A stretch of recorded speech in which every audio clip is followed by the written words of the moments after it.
بسم اللہ الرحمن الرحیم الحمد للہ رب العالمین والصلاة والسلام علی سید المرسلین وعلی آلہ وصحبہ اجمعین ومن تبعهم بإحسان إلی یوم الدین. اعوذ باللہ من الشیطان الرجیم. بسم اللہ الرحمن الرحیم. یا ایھا الذین آمنوا ان تطیعوا الذین کفروا یردوکم علی اعقابکم فتنقلبوا خاسرین.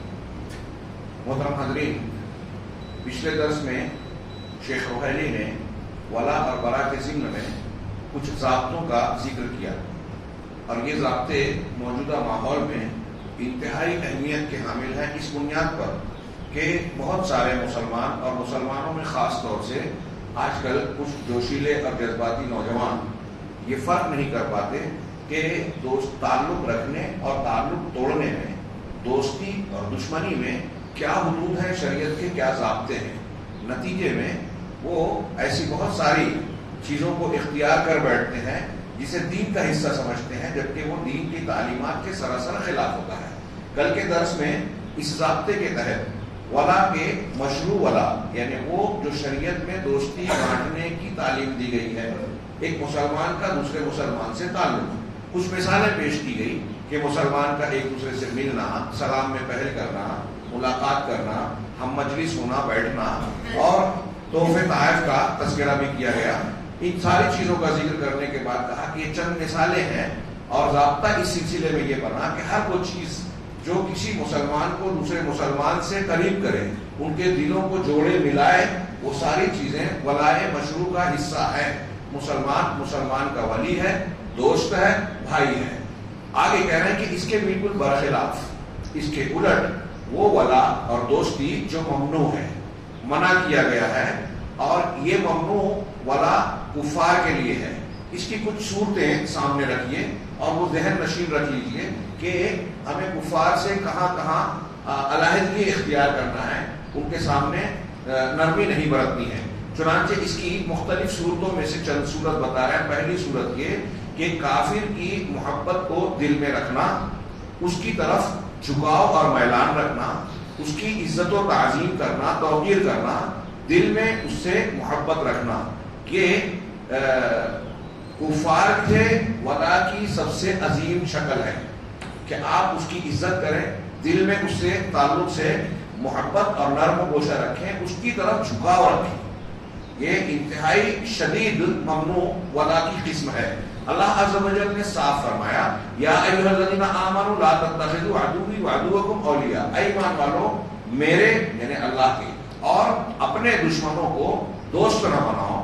تلقون الیکم بالمودۃ، تم ان کی طرف دوستی کے ہاتھ بڑھاتے ہو، دوستی کے پیغام دیتے ہو، اور ان کا حال یہ ہے کہ وہ حق کے آ جانے کے بعد تمہاری مخالفت کرتے ہیں. یہ سورہ ممتحنہ کی پہلی آیت ہے. اس کا شان نزول اگر دیکھیں کہ کس پس منظر میں واقعے کے تناظر میں نازل ہوئی ہے تو معنی اور واضح ہو جاتا ہے. آپ واقعہ جانتے ہیں، غزوہ بدر سے متعلق ہمارے خطاب ہوں گے تو ہم پوری روایت پیش کریں گے. حضرت حاتم بن ابی بلتہ رضی اللہ تعالیٰ عنہ بدری صحابی ہیں اور بہت انہیں جنت کی بشارت رکھتے ہیں. انہوں نے اللہ کے نبی صلی اللہ علیہ وسلم کا ایک خفیہ منصوبہ بنا کے کفار مکہ کے خلاف جنگی کارروائی کی جائے گی. انہوں نے بتائی کی تھی تو ان کو سبق سکھانا چاہتے تھے. یہ بات خفیہ تھی، مخصوص لوگوں کو پتا تھی. حضرت حاتم بن ابی بلتہ نے ایک خط لکھ کر ان کو اطلاع دینا چاہی. مقصد یہ تھا کہ ان کے کچھ بیوی بچے مکہ میں تھے، مکہ میں ان کے کوئی رشتہ دار اور معاونین نہیں تھے. انہیں یہ لگا کہ اگر میں مکہ والوں کی اس طرح مدد کروں گا تو میرے اس احسان کے بدلے وہ میرے بیوی بچوں کو نقصان نہیں پہنچائیں گے. چنانچہ انہوں نے خط لکھ کر ایک مشرکہ عورت کے ہاتھوں بھیجا. اللہ کے نبی صلی اللہ علیہ وسلم کو اللہ تعالیٰ نے اس کی خبر دی. آپ نے حضرت علی، حضرت مقداد، حضرت زبیر کو بھیجا اور کہا کہ مقام روضہ خاک کے مقام پر ایک عورت ملے گی، اس کے پاس ایسا خط ہے، اس سے برآمد کر کے اسے لے آؤ، اس خط کو لے آؤ. یہ تینوں گئے اور لے کر آئے. خط میں جو مضمون تھا اسے دیکھنے کے بعد حاتم بن بلتہ رضی اللہ تعالیٰ عنہ کو بلایا گیا اور پوچھا اللہ کے رسول نے. تو انہوں نے یہی کہا کہ اللہ کے رسول، میں مرتد نہیں ہوا، میرے سلسلے میں فیصلہ کرنے میں جلد بازی نہ کیجیے. مرتد نہیں ہوا اور نہ ہی اسلام کی مخالفت میرا مقصود ہے. ایسا معاملہ ہے کہ میرے بیوی بچے وہاں ہیں اور میں چاہتا تھا کہ اس کے بدلے میں وہ محفوظ رہے. حضرت عمر نے کہا کہ اللہ کے رسول، مجھے اجازت دیجیے کہ میں اس شخص کی، یہ منافق ہو گئے ہیں، ان کی گردن اڑا دوں. انہوں نے اللہ اور اس کے رسول کی خیانت کی ہے۔ اللہ کے رسول نے فرمایا کہ تمہیں کیا معلوم عمر، یہ اہل بدر میں سے ہیں۔ اللہ نے بدر کے لوگوں پر چھانٹ کر دیکھا اور کہا اعملوا ما شئتم فقد غفرت لکم، جو چاہے کرو میں نے تم کو معاف کر دیا۔ یہ سرٹیفکیٹ نہیں تھا، یہ بھی ایک دلیل ہے اس بات کی کہ حضرت حاتب بن بلتہ نے جو بظاہر عمل کیا تھا اس سے مسلمانوں کے خلاف کافروں کی مدد سے کفر کا فتویٰ لگ سکتا ہے، لیکن حضرت حاتب بن بلتہ کی نیت وہ نہیں تھی جو کفر تک پہنچائے۔ پھر ان کا اپنا کردار و عمل اس بات پر گواہ تھا کہ وہ سچے مسلمان ہیں، بدری صحابی ہیں۔ تو اس تناظر میں اللہ تبارک و تعالیٰ نے یہ آیت نازل کی کہ تم ان کو پیغام بھیج رہے ہو، وہ اللہ کے اور تمہارے دشمن ہیں، ان کو دوست بنا رہے ہو؟ نہیں، ایسے لوگوں کو دوست مت بناؤ، وہ دشمن ہیں۔ یہ پہلی شکل تھی کہ کافروں کے تعلق سے میلان، دوستی، تعظیم، محبت کے جذبات رکھنا یہ ممنوع ہے۔ دوسری شکل ان کے حلال و حرام کے سلسلے میں ان کی اطاعت کرنا اور ان کی خواہشات کی پیروی کرنا۔ اللہ عز و جل فرماتا ہے وَإِنَّ الشَّيَاطِينَ لَيُوحُونَ إِلَىٰ أَوْلِيَائِهِمْ لِيُجَادِلُوكُمْ وَإِنْ أَطَعْتُمُوهُمْ إِنَّكُمْ لَمُشْرِكُونَ، کہ شیاطین اپنے اولیاء کی طرف وحی کرتے ہیں۔ ایک تو شیاطین الجن ہیں، جنوں میں سے جو شیاطین وہ اپنے اولیاء اور دوست جو گمراہ لوگ ہیں ان کے دلوں میں باتیں ڈالتے ہیں، شکوک و شبہات ڈالتے ہیں، حق کے خلاف ایسی باتیں جس سے ان کو لگتا ہے کہ ان کا غلط کام صحیح ہے۔ جتنے بھی قرآن حدیث کے خلاف اور توحید اور رسول کی تعلیمات کے خلاف کوئی کام کرتا ہے، کوئی تہوار مناتا ہے، کوئی بدعت اختیار کرتا ہے، شرک اور کفر کا کوئی کام کرتا ہے اور وہ دلیل دیتا ہے، اس کو دلیل سمجھتا ہے جبکہ وہ دلیل نہیں ہے، اس میں شیطان کی مدد ہوتی ہے، شیاطین کی وحی ہوتی ہے۔ تو ایک شیاطین الجن ہے اور ایک شیاطین الانس ہے، یہ اپنے دوستوں کو بتاتے ہیں ایسا کرو ایسا کرو، کفر اور شرک کی باتیں۔ اللہ تبارک و تعالیٰ نے اسی لیے آگے نتیجے کی بات کہی وَإِنْ أَطَعْتُمُوهُ، اگر تم نے ان کی بات مان لی، ان کی اطاعت کی، إِنَّكُمْ لَمُشْرِكُونَ، تو تم مشرک ہو جاؤ گے۔ تو شیاطین کی ایسی بات ماننا جو وہ کہیں کہ یہ کرو، یہ جائز ہے، یہ حلال ہے، یہ حرام ہے، ان کی شریعت کی کوئی بات ہو، ان کے طور طریقے ہوں، تو اسے اختیار نہیں کیا جانا چاہیے۔ ہم ان کی خواہشات کی پیروی نہیں کریں گے۔ آج دنیا میں جو مسلمانوں کے خلاف یا عالمیں ہیں، پوری دنیا کے خلاف یورپی اور بڑی طاقتوں کی جو جنگ ہے، یہ کلچرل وار ہے، تہذیبی جنگ، ثقافتی جنگ، مذہبی جنگ، اس کا نام وہ چاہے جو دیتے ہو، اور اپنی کارروائیوں کے لیے کچھ ایسے عذر پیدا کرتے ہیں کہ مسلمانوں سے خطرہ ہے، ان کے یہاں ایسا ہے، دنیا کو فلاں فلاں سے خطرہ ہے، عنوان چاہے جو قائم کرتے ہو، لیکن اس کے پیچھے معاشی فائدہ، دنیا پر قبضہ اور اپنی تہذیب و کلچر کو لوگوں پر تھوپنا ہے۔ پہلی گلف وار کے درمیان میں بعض امریکن منسٹرز کے ایسے بیانات سامنے آئے کہ ہم دنیا پر حکومت کرنے کے لائق ہیں اور ہم یہ چاہتے ہیں کہ دنیا وہی پہنے جو ہم پہنانا چاہتے ہیں، ہمارا لباس ہے، دنیا وہی کھائے جو ہم بناتے ہیں، ہمارا کھانا ہے، یہ ہماری تہذیب کو قبول کریں۔ اور ایسے بیانات کیا ہے کہ مدارس میں، مسلمانوں کے جو مدارس ہیں اس میں پڑھنے والے لوگ ہماری تہذیب، ہمارا لباس قبول نہیں کرتے، باقی پوری دنیا کے لوگ لبرل ہونے کے لیے تیار ہیں، یہ لوگ نہیں ہوتے، اس لیے مدارس کو بند کیا جائے، مدارس کے لوگوں کو نشانہ بنایا جائے، علماء کو نشانہ بنایا جائے۔ جن ملکوں میں امریکہ اور عالمی طاقتوں کے ساتھ روافظ کا دخل ہو رہا ہے، آپ وہاں دیکھیں کہ علماء کرام اور خاص طور سے سلفی علماء کو بطور خاص نشانہ بنایا جا رہا ہے، ان کو قتل کیا جاتا ہے۔ یہ ان کے منصوبے کا ایک حصہ ہے۔ ایک تو علماء کو بدنام کر کے عوام اور علماء میں دوری پیدا کی جاتی ہے، دوسرے علماء کو نشانہ بنا کر ان کو بدنام کیا جاتا ہے یا پھر ان کو قتل کرنے کی کوشش کی جاتی ہے۔ اس لیے کہ ہم جانے یا نہ جانے، یورپ کے تھنک ٹینک اور ان کے دانشور یہ اچھی طرح جانتے ہیں کہ اگر ان سے جو ہے دین اور مذہب کو دور کرنا ہے تو قرآن سے دور کرنا ہے، حدیث سے دور کرنا ہے، اور اس کا سب سے آسان طریقہ یہ ہے کہ علماء سے دور کیا جائے، علم دین سے دور کیا جائے۔ یہ کوئی چھوٹی موٹی بات نہیں ہے۔ بہرحال ان کے خواہشات کی پیروی کرنا، اللہ تعالیٰ نے قرآن میں فرمایا، سورہ کہف کی آیت ہے وَلَا تُطِعْ مَنْ أَغْفَلْنَا قَلْبَهُ عَنْ ذِكْرِنَا، اس کی اطاعت مت کرو جس کے ذکر کو، جس کے دل کو ہم نے اپنے ذکر سے غافل کر دیا، وَاتَّبَعَ هَوَاهُ، اور اس نے اپنی خواہشات کی پیروی کی، جس کے دل کو ہم نے اپنے ذکر سے غافل کر دیا، یہ ایک دل کی بیماری مردار ہو گیا، اور اس نے اپنی خواہشات کی پیروی کی، وَكَانَ أَمْرُهُ فُرُطًا، اور اس کا معاملہ حد سے بڑھا ہوا ہے، اس کا کام حد سے بڑھا ہوا ہے۔ ایسے لوگوں کے پیچھے نہیں چلنا ہے۔ اتنی اہم بات ہے. مالیگاؤں میں ایک مرتبہ میں نے اس ایک آیت پر پورا جمعہ کا خطبہ دیا تھا. لیکن یہاں تفصیل کا موقع نہیں ہے. خواہشات نفس کی پیروی کرنے والا، یعنی کوئی بدعتی ہو، دنیا دار ہو، قرآن و حدیث سے ہٹ کر کچھ بھی کام کرنے والا ہے، اللہ سے نہیں ڈرتا، اللہ کے ذکر سے، قرآن و حدیث سے دور ہے، ایسے آدمی کے پیچھے نہیں جانا ہے. آج ہمارے یہاں بہت سے لوگ ایسے ہی لوگوں کے پیچھے چل رہے ہیں. تو اب کافر اور مشرک ہے تو ظاہر سی بات ہے کہ وہ اللہ کے ذکر سے، اللہ کے دین سے دور ہے، خواہش کی پیروی کرنے والا ہے. ان کے پیچھے نہیں چلا جائے گا، وہ جو بتائیں وہ نہیں کیا جائے گا. آج کتنے مسلمان غیر مسلموں کے طور طریقوں کی پیروی کر رہے ہیں. ہمارے کچھ مسلمان برتھ ڈے مناتے ہیں اور ایسی کئی رسموں اور کئی چیزیں ہیں جو غیر مسلموں کا طریقہ ہے، اسلامی تعلیم کا حصہ ہرگز نہیں ہے. وبین لنا، یہ اللہ کے نبی صلی اللہ علیہ وسلم کی میلاد النبی مناتے ہیں، اللہ کے رسول صلی اللہ علیہ وسلم نے نہیں منائی، نہ اس کی تعلیم دی، نہ صحابہ نے منائی، نہ کسی اور نے جو عہد اول کے مسلمان ہیں. آج مسلمان منا رہے ہیں. کیوں؟ یہ غیر مسلموں کے طور طریقے کی پیروی کر رہے ہیں. چنانچہ ہمارے پروردگار نے ہم کو یہ صاف صاف بیان کیا کہ کافروں کی اتباع اور اطاعت کرنا یہ خسارے کا سبب ہے. چنانچہ اللہ تعالیٰ نے فرمایا یا ایھا الذین آمنوا ان تطیعوا الذین کفروا، اے ایمان والو اگر تم کافروں کی اتباع کرو گے، یردوکم علی اعقابکم، تو یہ تمہاری ایڑیوں کے بل تم کو پیچھے پلٹا دیں گے، مطلب اسلام سے تم کو واپس پھیر دیں گے. فتنقلبوا خاسرین، تم پھر گھاٹا اٹھا کر پلٹو گے اسلام سے، ان کے طور طریقے پہ جاؤ گے، ان کی بات مانو گے تو گھاٹا اٹھانے والے ہو جاؤ گے. یہ دوسری شکل بتائی. تیسری شکل کفار اور مشرکین سے ولا نہ کرنے کی جو بتائی کہ ان کو بتانا، رازدار بنانا، دلی دوست بنانا اور خلیل اور صدیق بنانا، یعنی وہی دوستی گانٹنا ان سے اور اپنے راز اور بھید کو ان تک پہنچانا.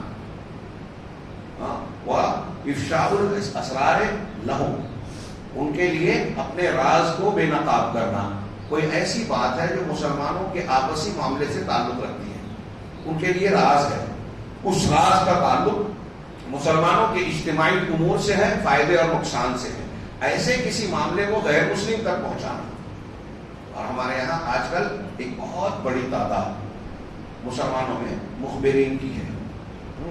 اغیار کا، محکمے کا کاروبار اس سے چل رہا ہے، اور ایسا کرنے والے سمجھتے ہیں کہ ہم کوئی غلطی گناہ نہیں کر رہے ہیں. لوگ انہیں بتاتے بھی نہیں ہیں اصل میں کہ یہ دین کی مخالفت ہے.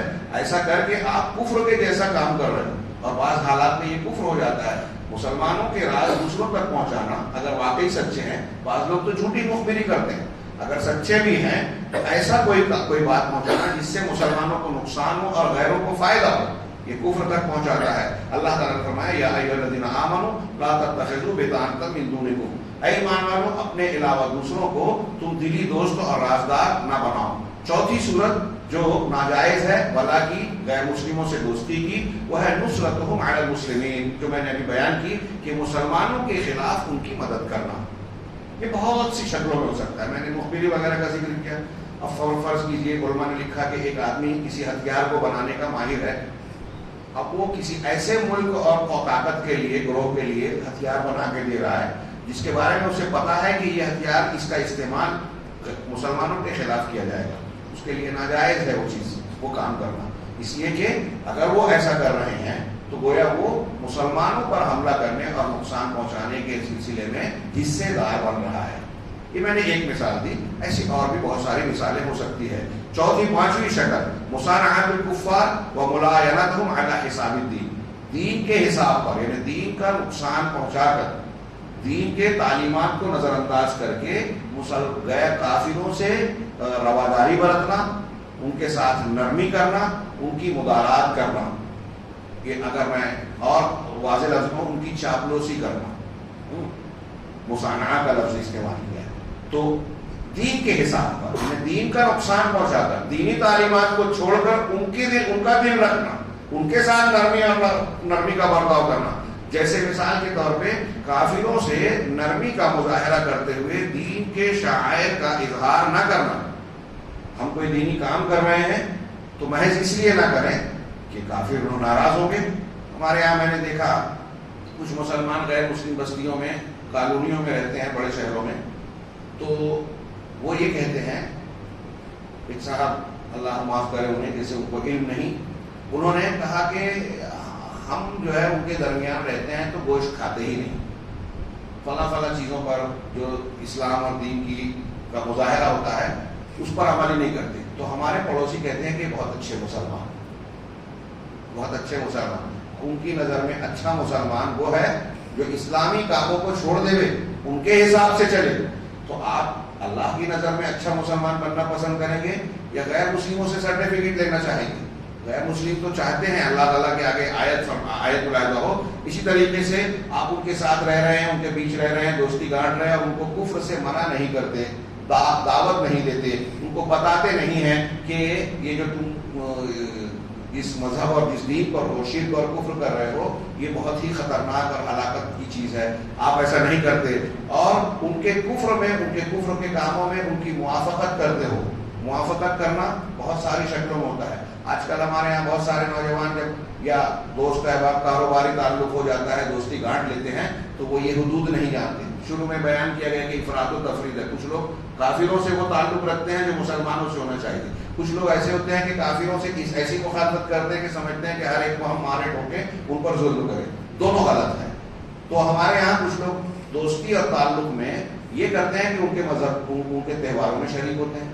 تہوار تو تہوار ان کے ایسے معاملات میں جو ان کے شعائر ہیں، ان کے دین کا حصہ ہے اور اسلامی تعلیمات کے خلاف ہے، اس میں بھی شریک ہو جاتے ہیں. آپ کے یہاں وہ ہوتا ہے کہ نہیں، وہ جو ٹپری کھیلتے ہیں، دائرہ بنا کے لکڑی اور وہ ایک دوسرے کو مارتے ہیں، بنگال میں، گجرات میں اور مہاراشٹر وغیرہ میں بہت عام ہے. یہاں ہے ہمارے وہ ان کی دیوی کی تصویر بیچ میں رکھتے ہیں، دائرہ بنا کے اس کے ارد گرد جو ہے گول گول گھوم کے وہ ڈانڈیا کھیلتے ہیں. تو بہت سارے اب تو جو فرقہ پرستی آئی ہے اس میں روکا جانے لگا ہے، کیونکہ ان کے مرد اور خواتین دونوں ہوتے ہیں. تو مسلمان بہت سارے نوجوان اپنے دوستوں کے ساتھ اس میں شریک ہوتے ہیں. آپ پتہ کریں تو معلوم ہوگا کہ وہ جو دیوی کی تصویر کے گرد گھومتے ہیں، ان کے عقیدے کے مطابق یہ اس کی عبادت و تعظیم ہے. آپ اگر اس میں شریک ہو رہے ہیں تو آپ ایک دیوی کی تعظیم میں، عبادت میں شریک ہو رہے ہیں. اور اگر آپ کا عقیدہ نہیں بھی ہے، عملی طور سے تو آپ کر رہے ہیں، اور آپ ان کے تہوار کی، باطل تہوار کی شان بڑھا رہے ہیں، رونق بڑھا رہے ہیں. یہ کوئی چھوٹا جرم نہیں ہے، یہ کفر کی بات ہے.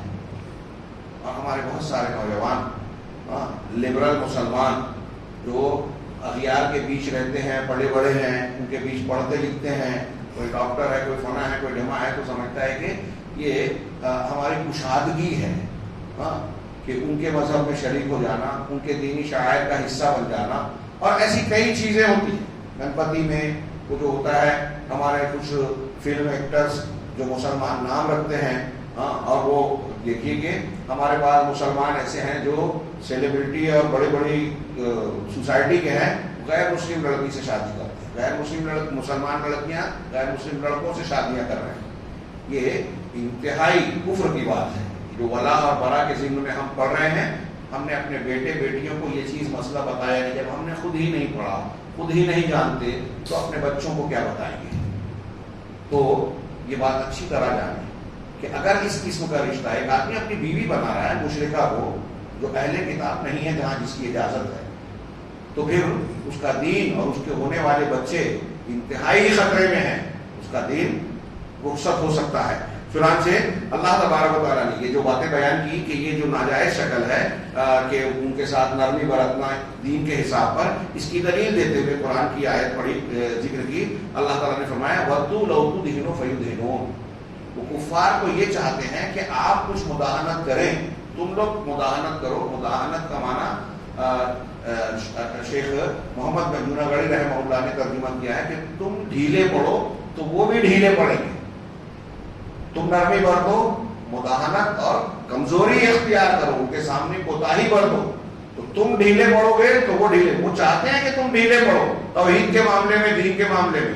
اب اللہ کے رسول صلی اللہ علیہ وسلم سے اللہ تعالیٰ کہہ رہا ہے کہ آپ ان کے شرک کا رد کرنے میں ڈھیلا پن اختیار کر لو. وہ بھی ڈھیلے ہو جائیں گے، لیکن ان کا ڈھیلا ہونا کہ آپ کے ساتھ بظاہر سلوک اچھا کر رہے ہیں، لیکن نتیجے میں کیا نکلے گا کہ وہ اپنا باطل چھوڑنے میں بھی ڈھیلے ہو جائیں گے.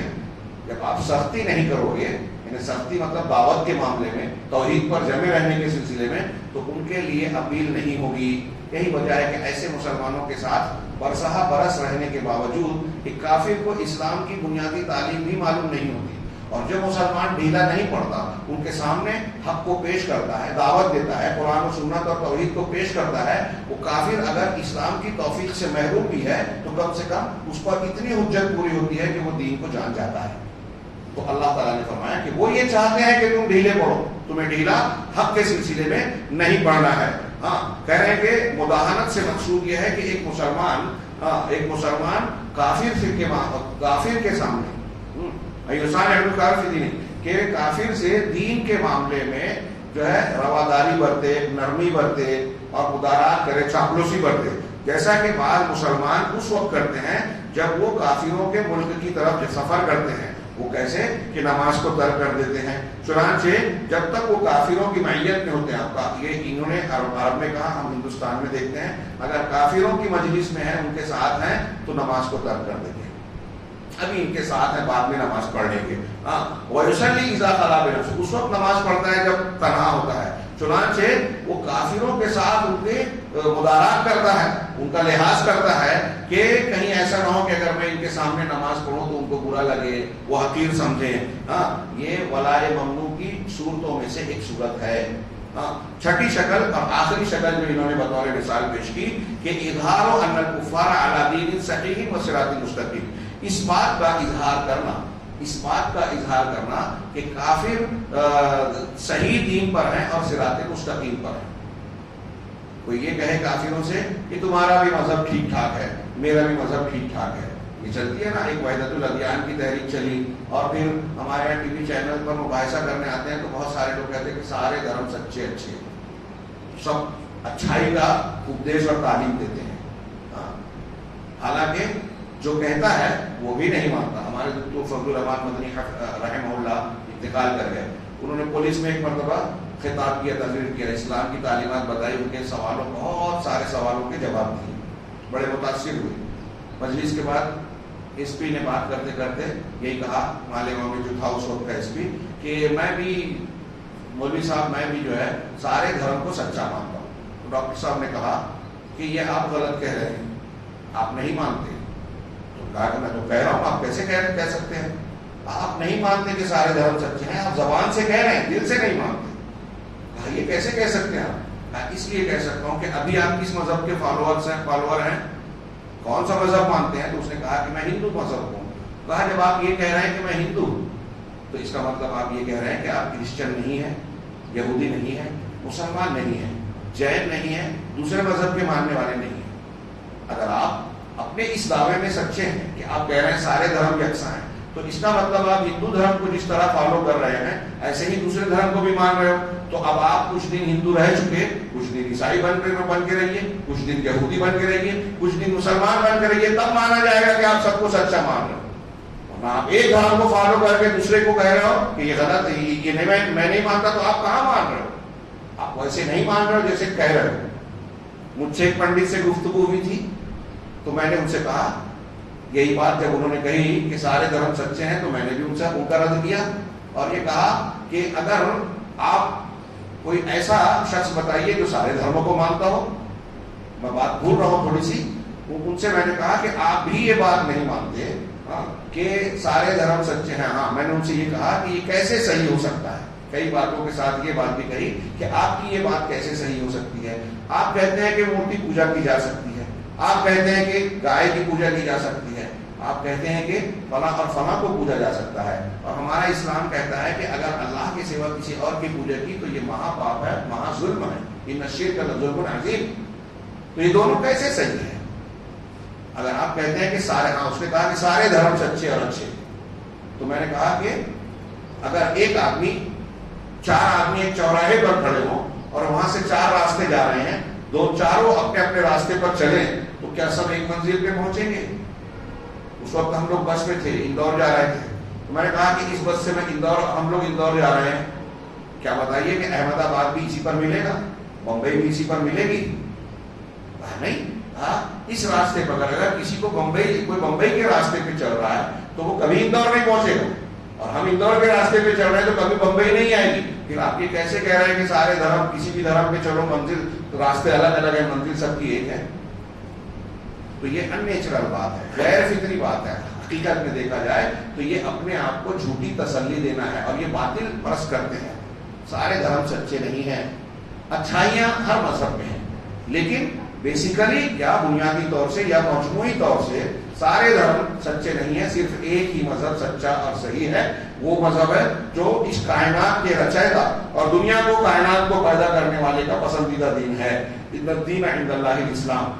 وہ بالکل واضح ہے, دنیا مانے یا نہ مانے یہ حقیقت چیخ کر پکار رہی ہے اور اپنے ثبوت دے رہی ہے. تو چھٹی شکل میں کہا کہ کوئی اگر یہ کہتا ہے کوئی مسلمان کہ کافر کو کہ تمہارا دین صحیح ہے, تم صراط مستقیم پر ہو, تو یہ بھی وہ غلط شکل ہے. حاضی شیخ نے کہا کہ حاضی بعض صور الولاء وضدها البراء. یہ ولا کی کچھ صورتیں ہیں, ولا کی کچھ صورتیں ہیں اور اس کی ضد برا کی صورتیں ہیں. اب یہاں شیخ نے آگے کہا کہ یہاں سے میں اپنا کلام کچھ ایسے ضوابط کی طرف پھیرنا چاہتا ہوں کہ ایک مسلمان غیر مسلم کے ساتھ کیسا برتاؤ کرے. بہت اہم ہے. آپ کے کرناٹک میں نے سنا ہے ایک ایسی تنظیم ہے نوجوانوں کی جس میں کچھ بظاہر پڑھے لکھے لوگ بھی شامل ہیں. وہ جوشیلی جذباتی باتیں کرتے ہیں اور ان کے یہاں یہ فکر پائی جاتی ہے کہ غیر مسلم کے ساتھ کوئی رعایت اچھا سلوک نہ کیا جائے. وہ لوگ دین نہیں جانتے. ولا اور برا کے اس مسئلے کو جو دین کی ایک بنیاد ہے, عقیدے کی ایک بنیاد ہے, نہیں جانتے. انہیں بتانا بہت ضروری ہے, ہماری اور آپ کی ذمہ داری ہے. یہاں میں ابتدائی ایک چیز پڑھنے کے بعد کل کے درس پر بات کو ٹالوں گا کہ اس سلسلے میں کہہ رہے ہیں کہ یہ شیخ نے خود کہا کہ اس چیز کو نہ سمجھنے کی وجہ سے بہت سارے لوگ اس مسئلے میں خلط ملط کا شکار ہیں اور اس کی مختلف وادیوں میں وہ جو ہے بھٹکنے لگتے ہیں, خبتی پنے سے بھٹکتے ہیں. اس فنس کو رونا پال ضوابط. چنانچہ ہم یہاں کچھ انتہائی اہم ضوابط کا ذکر کریں گے. پہلا ضابطہ یہ کہتے ہیں کہ کفار کے ساتھ معروف جو غیر حربی ہیں, ایسے کافر جن سے مسلمانوں کی جنگ نہیں ہے, یا مسلمانوں کے ساتھ قتال نہیں کرتے, تو ان کا اگر ہمارے ساتھ اچھا سلوک ہے, وہ کافر جن سے مسلمانوں کی جنگ نہیں ہے, وہ کافر جو مسلمانوں سے لڑ نہیں رہے ہیں, نقصان نہیں پہنچا رہے ہیں, تو ان کے معروف کا مقابلہ معروف سے, ان کی اچھائی کا مقابلہ اچھائی سے کیا جائے گا, ان کی نیکی کا بدلہ نیکی سے دیا جائے گا. چنانچہ جب کافر غیر حربی مطلب جس سے جنگ نہیں ہے, کوئی جنگ نہ کرنے والا کافر مسلمان کے ساتھ اچھا سلوک کرے تو اس کے معروف کا بدلہ معروف سے, یعنی اچھائی کا بدلہ اچھائی سے دیا جائے گا. چنانچہ مسلمان کے لیے جائز ہے کہ وہ غیر حربی شخص کے اچھائی بھلائی کا بدلہ بھلائی سے دے, بلکہ اس کے ساتھ بر اور احسان کے سلوک میں آگے بڑھے. اس لیے کہ اللہ تبارک و تعالیٰ نے مسلمانوں کو غیر حربی کافروں کے جو حسن سلوک کرتے ہیں ان کے ساتھ بھلائی کرنے سے منع نہیں کیا. قرآن کی آیت ہے سورہ ممتحنہ کی, اللہ نے فرمایا لا ينهاكم الله عن الذين لم يقاتلوكم في الدين. اللہ تعالیٰ تم کو منع نہیں کرتا ان کافروں سے جنہوں نے دین کے معاملے میں تم سے جنگ نہیں کی. پہلی شرط جو لڑائی نہیں کرتے. وَلَمْ يُخْرِجُوكُم مِّن دِيَارِكُمْ, اللہ تم کو تمہارے گھروں سے تمہارے شہروں سے نکالا, ہجرت کرنے پر مجبور نہیں کیا. دوسری شرط اور کیا ہے, وَلَمْ يُخْرِجُوكُم مِّن دِيَارِكُمْ. تو ایسے کافروں سے متعلق اللہ تبارک و تعالیٰ نے تم کو منع نہیں کیا. کس بات سے منع نہیں کیا؟ أَن تَبَرُّوهُمْ وَتُقْسِطُوا إِلَيْهِمْ, کہ تم ان کے ساتھ حسن بھلائی کرو, حسن سلوک کرو اور ان کے ساتھ انصاف کا معاملہ کرو. اللہ ان سے منع نہیں کرتا, یہ قرآن ہے. اب ہمارے نوجوانوں کو بتائیں جا کے کہ آپ ہر کافر کو مارنے کی بات کر رہے ہو, یہ قرآن کی تعلیم کے خلاف ہے. ایسے کافر جنہوں نے لڑائی نہیں کی, جنہوں نے مسلمانوں کو شہر سے نکلنے کو مجبور نہیں کیا. ایک تیسری شرط جو ہے آگے کی آیتوں میں ہے کہ وہ ان کی مدد بھی نہیں کرتے جو اللہ اور اس کے رسول کے دشمن ہیں, مسلمانوں کو نقصان پہنچاتے ہیں. تو ایسے لوگوں کے ساتھ انصاف کرنے اور نیک سلوک کرنے سے اللہ منع نہیں کرتا. ان اللہ یحب المقسطین, اللہ انصاف کرنے والوں کو پسند کرتا ہے. کافروں سے بھی انصاف کیا جائے اگر وہ ظالم نہیں ہے. انما ینہاکم اللہ عن الذین قاتلوکم فی الدین، اللہ تم کو منع کرتا ہے ان کافروں سے جنہوں نے دین کے بارے میں تم سے جنگ کی، واخرجوکم من دیارکم، اور تم کو تمہارے شہروں سے نکالا، وظاہروا علی اخراجکم، اور تمہارے اخراج پر لوگوں کی مدد کی، لڑائی کی، دیش سے نکالا، شہر سے نکالا، اور ان لوگوں کی جو شہر سے نکال رہے ہیں، مسلمانوں کو نقصان پہنچا رہے ہیں، ان کی مدد کی. اب مدد کئی طریقے سے ہوتی ہے، مشورے سے، ہتھیار سے، پیسے سے. تو اگر کوئی کافر کسی کافر کی مسلمان کے خلاف مدد کر رہا ہے تو اس سے بھی اللہ نے دوستی رکھنے سے منع کیا ہے. ان تولوا، اللہ تم کو ان سے منع، اس سے منع کر رہا ہے کہ تم ان سے دوستی گاٹھو. ومن یتولہم فاولئک هم الظالمون، اور جو ان سے دوستی گاٹھے گا تو یہی لوگ ظالم ہیں. چنانچہ جو شخص مسلمانوں سے مصالحت کرے کفار میں سے، اور اس نے مسلمانوں کی تکلیف کی چیز کو ہٹایا، روکا، اور مسلمانوں کے ساتھ اچھا سلوک کیا، تو وقاموا بواجب الاسلام نحوہ، اور ان کے سامنے جو ہے اسلام کے فرض کو انجام دیا، یعنی اچھائی کے ساتھ، نصح کے ساتھ، ارشاد کے ساتھ، اور اس طرح کی دوسری چیزوں کے ساتھ. تو یہ جائز ہے ایسے کافروں کے ساتھ اچھا سلوک کرنا، یعنی جو اچھے ہیں ان کے ساتھ سلوک کیا جا سکتا ہے. تو یہاں ایک فتویٰ صرف نقل کر دوں اور بات کو ختم کروں کہ لجنہ دائمہ بحوث علمیہ والافتاء، سعودی عرب کی ایک کمیٹی ہے جس میں بڑے بڑے علماء شریک ہوتے ہیں، جدید مسائل پر غور کرنے اور پھر دلائل کی روشنی میں اس پر فتویٰ صادر کرتے ہیں. تو ایسی لجنہ دائمہ نے یہ کہا کہ احسنوا الی من احسن الیکم منهم، کہ کافروں میں سے جو تمہارے ساتھ حسن سلوک کرتا ہے ان کے ساتھ تم بھی حسن سلوک کرو. وَإِن كَانُوا نَصَارَىٰ، اگرچہ وہ نصارہ ہوں. فَإِنْ أَهْدُوا إِلَيْكُمْ هَدِيَّةً مُبَاحَةً، اگر وہ مباح اور جائز ہدیت ان کو دیتے ہیں، تحفہ دیتے ہیں، فَكَافِئُوهُمْ عَلَيْهَا، تو تم اس پر اس کا بدلہ دو، یعنی تم ہدیہ وہ دے رہے ہیں تو تم بھی جواب میں ہدیہ تحفہ دو. وَقَدْ قَبِلَ النَّبِيُّ صلی اللہ علیہ وسلم الْهَدِيَّةَ مِنْ عَظِيمِ الرُّومِ، اللہ کے رسول صلی اللہ علیہ وسلم نے روم کے حاکم سے، عظیم روم کا حاکم بادشاہ، روم کے حاکم سے ہدیہ قبول کیا تھا، وہ نصرانی، جبکہ وہ نصرانی تھا، عیسائی تھا. وقبل الہدیۃ من الیہود، اللہ کے رسول صلی اللہ علیہ وسلم نے یہود سے بھی جو ہے ہدیے کو قبول کیا ہے. چنانچہ لجنہ دائمہ نے نقل کیا، لجنہ یعنی کمیٹی، اس کمیٹی نے علماء کی ان مسلمانوں کو ان کفار کے ساتھ حسن سلوک کو جائز قرار دیا، شرعی طور سے صحیح قرار دیا، جو مسلمانوں کے ساتھ بدسلوکی نہیں کرتے، جن سے جنگ کی صورتحال نہیں ہے. حافظ ابن حجر بھی کہتے ہیں کہ کسی کے ساتھ، یہاں ایک اور پوائنٹ کہ اگر آپ کسی کافر سے اب ہدیہ تحفہ لے رہے ہو تو آپ ابھی سوال کرو گے کہ آپ تو 2 دن سے یہ بیان کر رہے ہو کہ کافروں سے دوستی نہیں رکھنا ہے، ان سے دلی محبت نہیں رکھنا ہے. تو علامہ ابن حجر اس اشکال کو دور کرتے ہیں کہ اگر آپ کسی کافر کے ساتھ اس کے ساتھ تعلق رکھتے ہیں اور اس کے ساتھ بھلائی کا سلوک کرتے ہیں تو اس سے یہ لازم نہیں آتا کہ اللہ تعالیٰ نے جس عدم تعلق کا حکم دیا ہے کہ تم ان سے دوستی نہ کرو وہ ثابت ہو جائے. ان سے بظاہر اچھا سلوک کرتے ہوئے دل سے ان کو دوست نہیں ماننا، جیسے ایک مسلمان دوسرے کو دوست اور بھائی مانتا ہے، ایسا نہ ماننا یہ ممکن ہے. علامہ ابن حجر کہہ رہے ہیں اسی لیے قرآن کی آیت مشکل آتا قوم یؤمنون باللہ والیوم الآخر یوادون من حاد اللہ ورسولہ، کہ تم ایسے لوگوں کو جو اللہ پر اور آخرت پر ایمان رکھتے ہیں نہیں پاؤ گے کہ اللہ اور اس کے رسول سے دشمنی رکھنے والوں سے محبت کریں. یہاں ایک بات کا لحاظ رکھیں کہ ماں باپ والی بات بھی گزر چکی کہ اللہ اور رسول کے دشمن ہیں تو ان کو ماں باپ ہیں، وہ ہمارے دشمن ہیں، لیکن اللہ تعالیٰ نے ان سے عام حالات میں حسن سلوک کی تعلیم دی. اب آگے انہوں نے ایک سوال اٹھایا کہ بعض لوگ کہتے ہیں کہ کچھ لوگ کہتے ہیں کہ فلاں آدمی جو ہے وہ کفار سے محبت رکھتا ہے. اب آپ پوچھیں کہ کیوں رکھتا ہے، کیا دلیل ہے کہ وہ کفار سے محبت رکھتا ہے؟